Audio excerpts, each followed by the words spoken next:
नमस्कार, आदाब, सत श्री अकाल, जय भीम, जोहार। मेरा नाम है नवीन कुमार।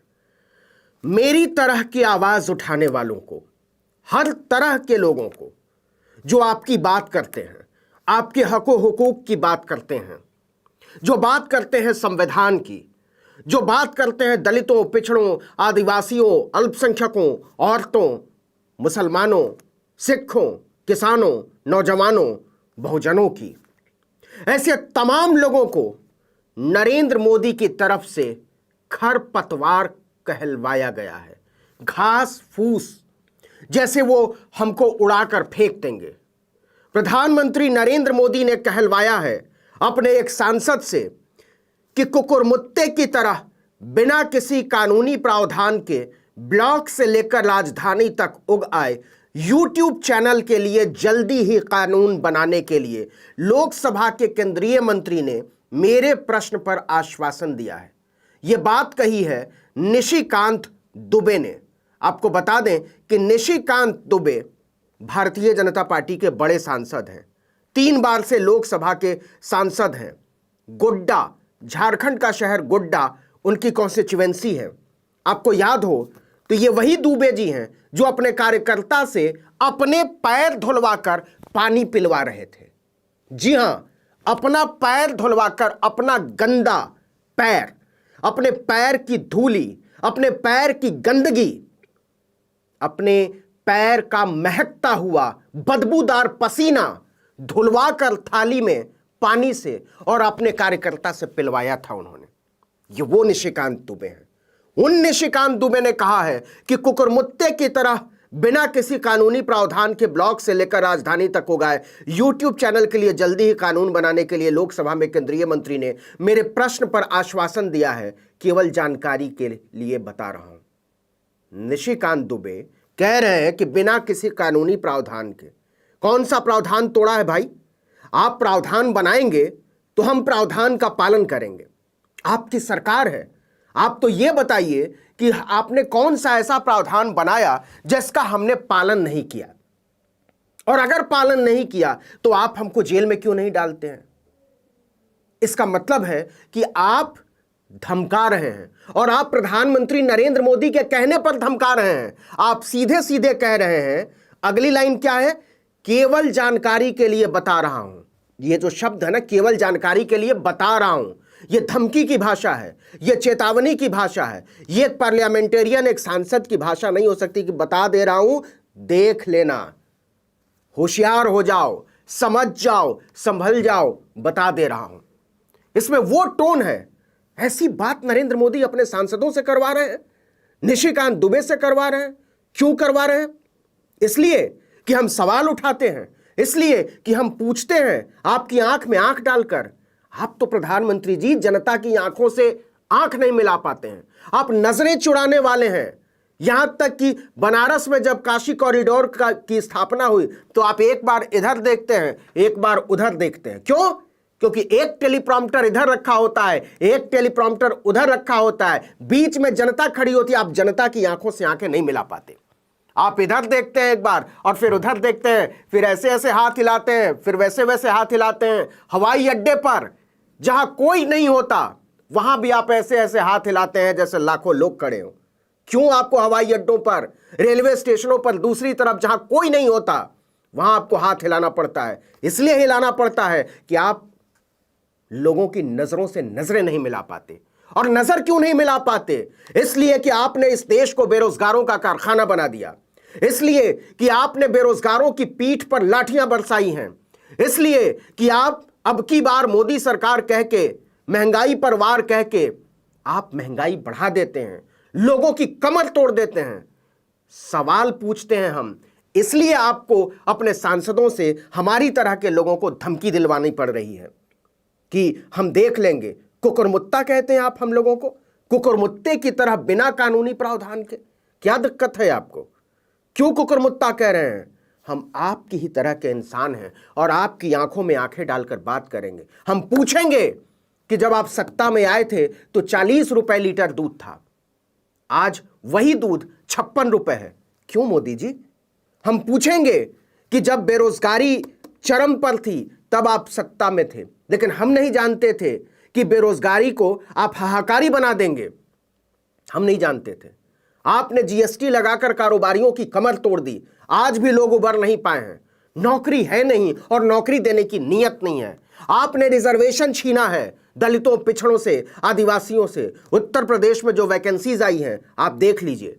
आप हर चीज बेच देना चाहते हैं। मैं देश नहीं बिकने दूंगा कहकर आपने रेलगाड़ियां बेच दी, आपने पटरी बेच दिया, आपने स्टेशन बेच दिए, आपने हवाई अड्डे बेच दिए और एक ही कारोबारी को बेच दिया। हम सवाल पूछते हैं और आप कहते हैं कि सवाल पूछोगे तो हम तुमको कुकुरमुत्ता कहेंगे और आप धमकी दिलवाएंगे कि क्या कहते हैं कि केवल जानकारी के लिए बता रहा हूं, संभल जाओ। यह टोन है निशिकांत दुबे की भाषा में। लेकिन हम तो सवाल पूछेंगे और जरूर पूछेंगे, आपकी आंखों में आंख डालकर पूछेंगे। इधर उधर की बात नहीं कीजिए मोदी जी। हिम्मत हो तो हमको उठाकर जेल में डलवा दीजिए। आप चौराहे पर नहीं आ पाए ना। आपने कहा था कि मुझे चौराहे पर बुला लीजिएगा, आप नहीं आए। लेकिन हमको बता दीजिए। आपको पुलिस वगैरह को बताने की जरूरत नहीं है कि कहां से जाकर कौन सा आरोप लगाकर। आप केवल बता दीजिए कि हमको किस चौराहे पर आना है गिरफ्तार करने के लिए। सीधे, कोई गाड़ी में 5 पैसे का भी पेट्रोल भी खर्च करने की जरूरत नहीं है। बताइए हमको किस चौराहे पर आना है। आपके अरबों रुपए के महल के चौराहों पर आना है, या आपके 8,000 करोड़ के जहाज जहां खड़े हैं उस चौराहे पर आना है, या खरबों रुपए का जो सेंट्रल विस्टा बना रहे हैं उस चौराहे पर आना है। आप करोड़ों में तो बात नहीं करते ना मोदी जी। आप तो सूट भी पहनते हैं तो वो क्या कहने। आप तो लाखों वाखों को हाथ का मैल समझते हैं। आप तो गरीबी के दिनों में अडानी के फ्लाइट में घूमा करते थे। हम अमीरी के दिनों में भी रेलगाड़ियों में टिकट कंफर्म कराने के बारे में सोचते हैं। ये अंतर है हमारे और आपके बीच मोदी जी। इसलिए धमकी मत दिलवाइए, सीधे कहिए कि कब गिरफ्तार करना है। बुलाइए हमको, केवल कह दीजिए कि यहां आइए, किस थाने में आना है, किस पुलिस के पास जाना है, किस जांच एजेंसी के पास जाना है, किस खुफिया एजेंसी के पास जाना है। हम तैयार हैं, लेकिन धमकी से नहीं डरेंगे, आपकी चेतावनी से नहीं डरेंगे। और इस वजह से नहीं डरेंगे कि सवाल पूछना हमारा स्वभाव है, हमारी ट्रेनिंग है, हमारी पत्रकारिता का धर्म है। आप सोचते हैं कि टेलीविजन चैनलों के गुलाम एंकरों की तरह हम आपके सामने अपने दुम हिलाते रहें। यह नहीं होने वाला है। आप सोचते हैं कि भांड, चारण, भाट की तरह ये जो रिपोर्टर्स आपके सामने दुम हिलाते हैं उनकी तरह हम सवाल पूछना बंद कर देंगे, सवाल उठाना बंद कर देंगे। ये होने वाला नहीं है। आप कहते हैं यूट्यूब चैनलों पर, आप कहते हैं फेसबुक पर, आप कहते हैं इंस्टाग्राम पर, आप कहते हैं सोशल मीडिया पर पाबंदी की बात करते हैं। क्यों पाबंदी की बात करते हैं? इसलिए पाबंदी की बात करते हैं कि आप सवालों से डरते हैं। ये टेलीविजन चैनल सवाल नहीं उठाते।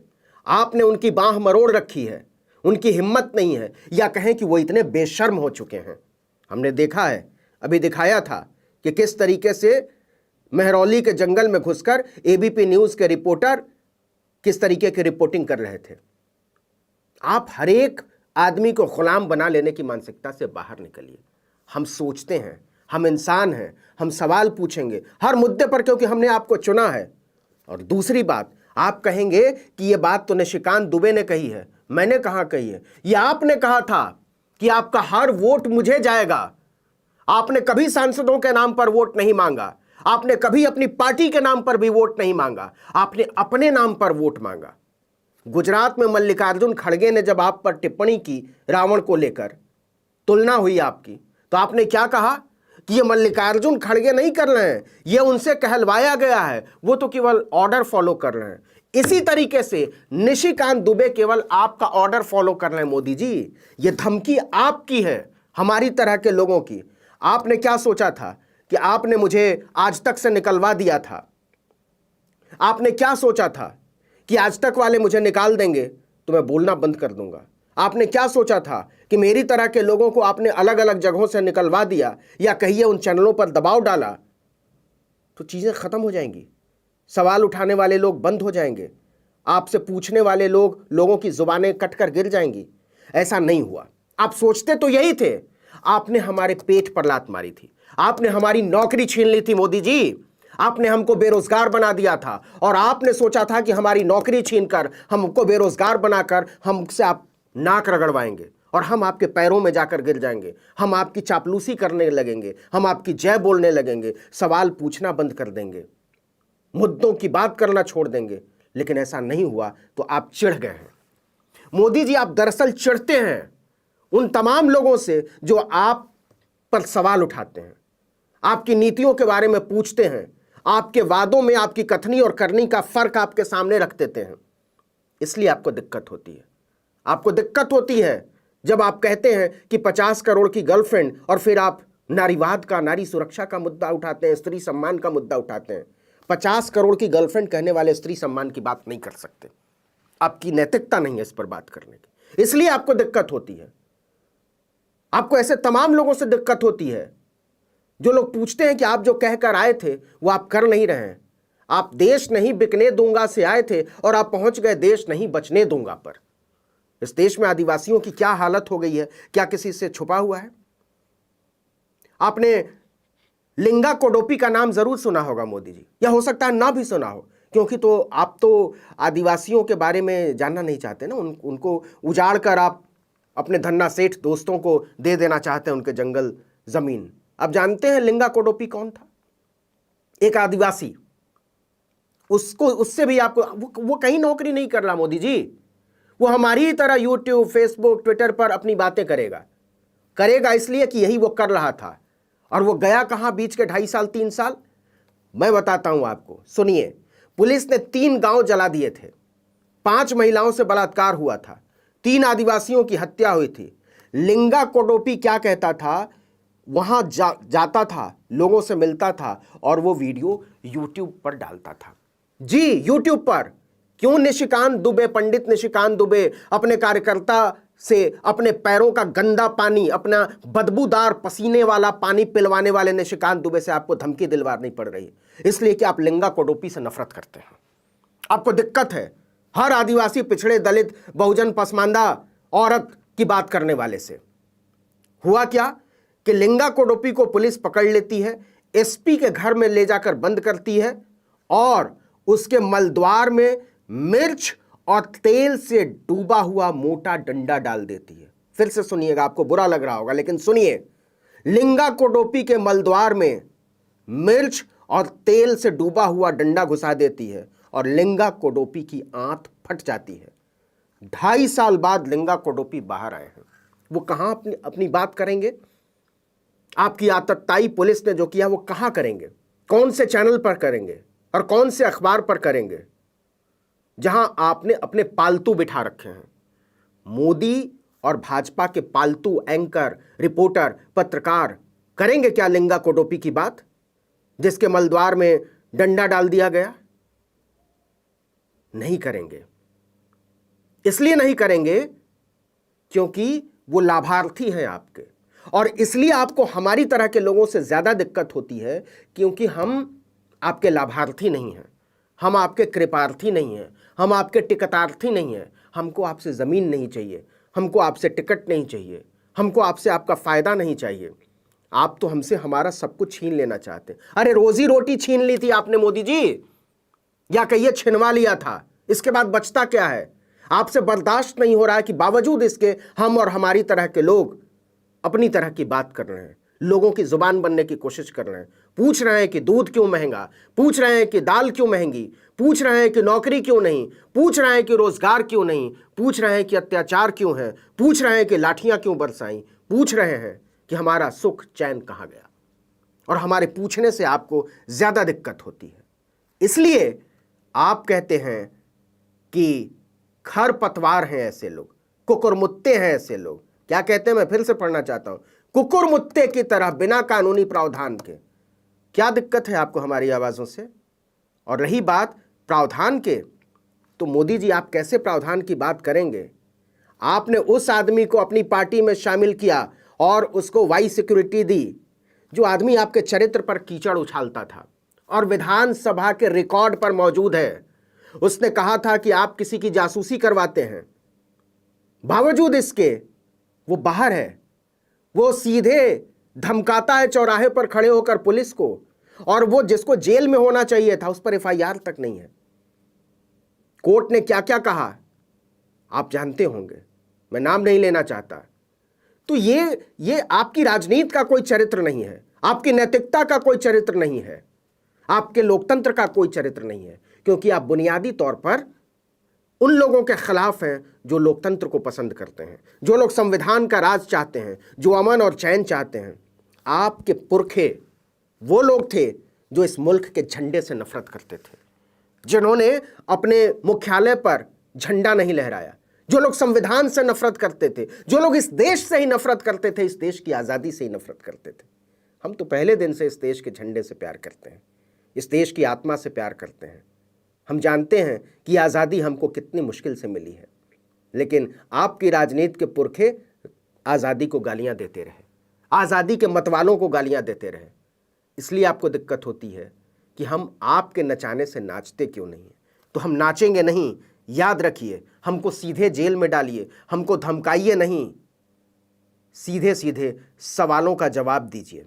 और आखिर में मैं अवतार सिंह पाश, आपने नाम नहीं सुना होगा, मैं बताता हूँ, बहुत बड़े कवि हैं। उन्होंने कविता लिखी थी कि मैं घास हूँ आपके हर किए धरे पर उगाऊंगा।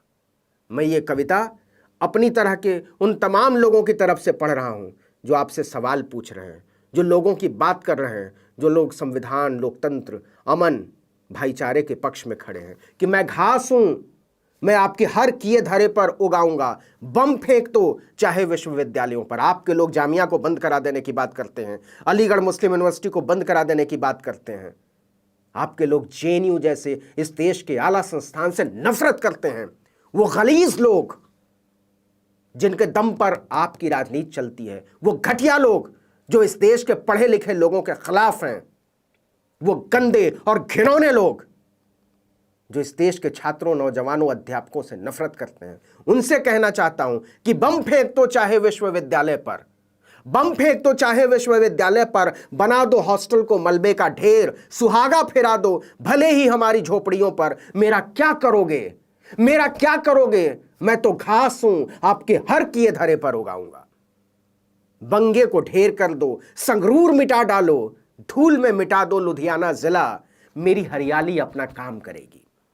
बंगे को ढेर कर दो, संगरूर मिटा डालो, धूल में मिटा डालो, लुधियाना जिला, मेरी हरियाली अपना काम करेगी। 2 साल 10 साल बाद सवारियां फिर किसी कंडक्टर से पूछेंगी, ये कौन सी जगह है, मुझे बरनाला उतार देना जहां हरे घास का जंगल है। मैं घास हूं, मैं अपना काम करूंगा, मैं आपके हर किए धरे पर उगाऊंगा, मैं आपके हर किए धरे पर उगाऊंगा। नमस्कार।